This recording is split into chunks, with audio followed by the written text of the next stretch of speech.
नमस्कार दोस्तों, फाइनली वर्ग 2 चयन परीक्षा की एग्ज़ाम डेट यहाँ पे ईएसबी ने अनाउंस कर ही दी है और ये एग्ज़ाम डेट भी फाइनल ही है। जी हाँ दोस्तों, किसी भी प्रकार की कोई बढ़ोतरी या कुछ संशोधन अब यहाँ पे आपको देखने नहीं मिलने वाला है। आपके शिक्षक बनने के भविष्य का जो सपना है अब वो इसी एग्ज़ाम डेट के साथ शुरू हो जाने वाला है। कुछ अभ्यर्थी यहाँ पे परेशान भी हैं कि सर अभी 1.5 माह में तैयारी कैसे होगी। तो 1.5 माह यहाँ पे दोस्तों आपको नहीं मिले हैं, आपको बहुत ज़्यादा माह मिले हैं। आप खुद ही सोचो कि पात्रता परीक्षा के बाद कितने यहाँ पे 1.5 साल बीत चुके हैं और 2018 की जो परीक्षा है उसके बाद अगर देखा जाए तो यहाँ पे लगभग 3 साल के आसपास बीत चुका है। तो ये तो नहीं कह सकते कि आप यहाँ पे 1.5 माह में तैयारी कैसे होगी, क्योंकि अगर आपने गलती किया है तो 1.5 माह भी आपके लिए यहाँ पे पर्याप्त नहीं है तैयारी करने के लिए। कुछ अभ्यर्थी खुश भी हैं, बहुत सारे अभ्यर्थी खुश हैं कि फाइनली चलो ठीक है, परीक्षा की डेट यहाँ पे आ चुकी है, अब उनको अच्छे से तैयारी करना है और अपने एग्जाम को यहाँ पे प्रिपेयर करना है। इसके अलावा भी बहुत सारे यहाँ पे एग्जाम से रिलेटेड डाउट्स यहाँ पे हैं, जिसको कि मैं 2-3 कमेंट को लेने वाला हूँ। अब वो कमेंट भी यहाँ पे इस रिलेटेड है कि आपके सर सबसे पहले किस विषय की परीक्षा होने वाली है, गणित के जो गेस्ट टीचर हैं उनके कितने फॉर्म यहाँ पे फिलअप किए गए हैं, परीक्षा कितने दिन तक चल सकती है, और इसी प्रकार के मैनी मोर यहाँ पे क्वेश्चंस एग्जाम से रिलेटेड हैं, उनको भी हम लेने का प्रयास करेंगे। लेकिन दोस्तों मैं आपको फाइनली बता देना चाहता हूँ कि अब आपको पूरे तन मन पूरे मनोयोग से लग जाना है, प्रैक्टिस ज़्यादा से ज़्यादा करना है, एग्जाम डेफिनेटली होगी। और अगर आप तैयारी बहुत लंबे समय से कर रहे हैं तो आपका सिलेक्शन इस बार होगा, ये बात भी मैं आपको बता दूँ। बहुत सारे यहाँ पे हजारों की संख्या में शिक्षक इस बार फिर से विभागों को मिलने वाले हैं इस 2025 में। तो हम फाइनली यहाँ पे बिना समय गवाए आपके जो क्वेश्चंस आपने लिए हैं एग्जाम से रिलेटेड उसको यहाँ पे जल्दी से जल्दी लेने का प्रयास करते हैं। तो मोटिवेटेड रहना है दोस्तों, क्योंकि मोटिवेटेड रहने के साथ ही आप अच्छे से तैयारी कर सकते हैं। आपको किसी प्रकार की चिंता यहाँ पे नहीं करना है। अब यहाँ पे जैसे एक क्वेश्चन आया है ज्योति यादव जी का, वो लिखती हैं कि सर मैथ्स गेस्ट के कितने फॉर्म भरवाए हैं बताइए प्लीज़ सर जी। तो देखो मैथ्स गेस्ट जो है उसमें ज़्यादा कॉम्पिटिशन बिल्कुल नहीं होने वाला है। आपको तो पता ही है कि गेस्ट टीचर को मध्य प्रदेश में इस बार से 50% आरक्षण दिया गया है। मतलब अगर गेस्ट के मान लीजिए कि 1500 पद हैं तो 750 पद आपको मिलने वाले हैं। अब जहां तक मैथ्स गेस्ट की बात है तो बहुत ज़्यादा गेस्ट यहाँ पे नहीं है, क्योंकि 2023 वाली भर्ती परीक्षा में बहुत ही कम गेस्ट ऐसे थे जो यहाँ पे क्वालिफाई हुए थे। तो इस आधार पर अगर देखा जाए तो बहुत यहाँ पे कंपटीशन मैथ्स गेस्ट में नहीं होने वाला है। जहाँ तक बात है कि कितने फॉर्म यहाँ पे गेस्ट टीचर के भरवाए गए हैं, तो इसको लेकर के मैं आपको बता देता हूँ कि कोई ऑफिशियली डाटा तो ईएसबी के द्वारा यहाँ पे अनाउंस नहीं किया गया है। लेकिन फिर भी यहाँ पे अगर देखा जाए आपके पदों के हिसाब से गेस्ट टीचर की, तो बहुत ही कम यहाँ पे पदों में गेस्ट टीचर के लिए आवेदन किए गए हैं।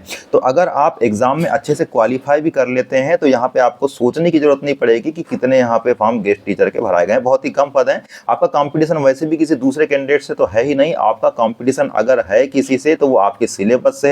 अगर सिलेबस को ही बहुत अच्छे से आपने कवर कर लिया और एग्जाम में क्वालिफाई होकर के अच्छे मार्क में अगर आप आ गए, एक स्टैंडर्ड मार्क 60% नंबर अगर आपने ला लिया, तो आपके सिलेक्शन के चांस यहाँ पे 101% बन जाएंगे।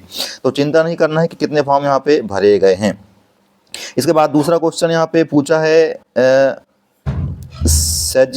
सजिया खान ने, लिखते हैं कि सर वर्ग 2 के एग्जाम कितने दिन चलेगा। तो आपको बता दूं अप्रैल में वर्ग 2 की एग्जाम कंडक्ट होगी 15 अप्रैल से, और इसके पहले जैसे कि आपने देखा था कि 20 मार्च से लेकर के 30 मार्च तक आपकी एग्जाम कंडक्ट होने वाली थी। तो पूरी संभावना इस बार भी है कि आपके 10 दिन तक ये एग्जाम चले, मतलब आपके 15 अप्रैल से 25 अप्रैल के बीच एग्जाम कंडक्ट होने की पूरी संभावना है। यहाँ पे एक क्वेश्चन ये भी आया है कि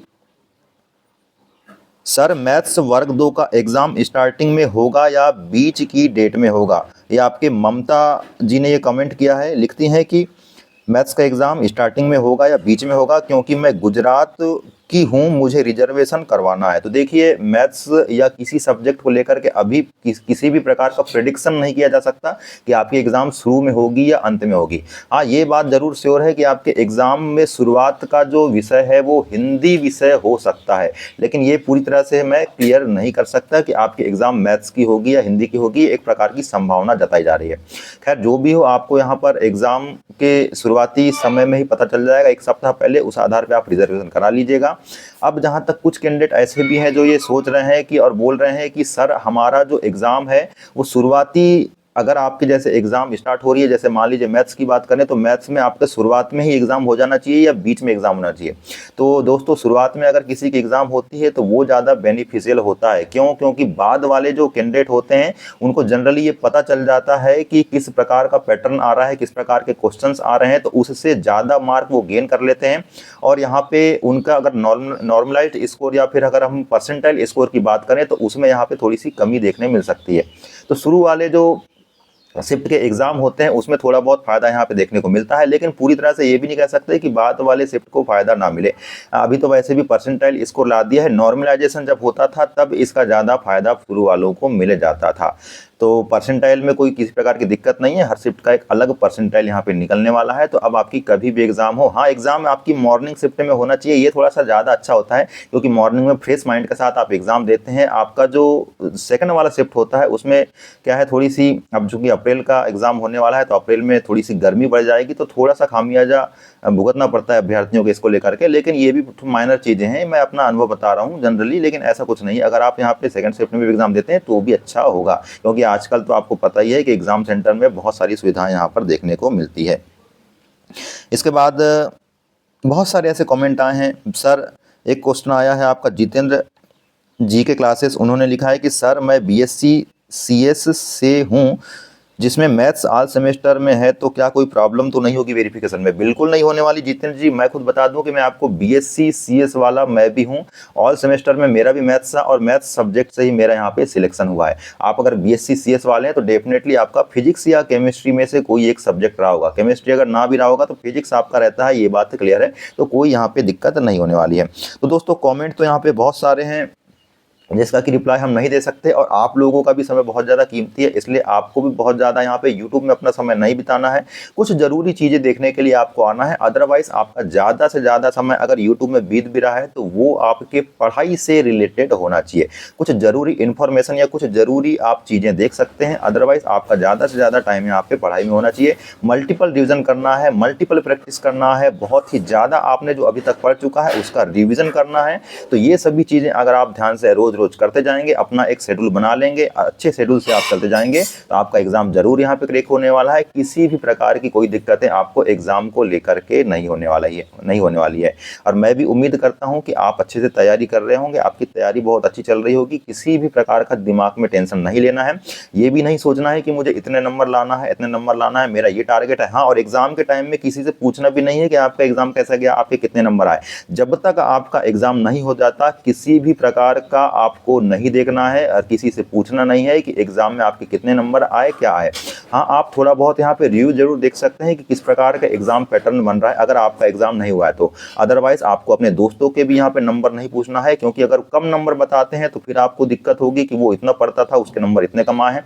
और बहुत ज़्यादा नंबर आ जाते हैं तो फिर आपके दिमाग में टेंशन रहेगा कि मुझे इससे ज़्यादा नंबर लाना है, क्योंकि उनने इतने ज़्यादा नंबर ला लिया है, मुझे ज़्यादा लाना है, तब जाके मेरा सिलेक्शन होगा। तो बहुत सारी ऐसी चीज़ें हैं छोटी छोटी जो आपके दिमाग को यहाँ पर प्रभावित कर सकती है।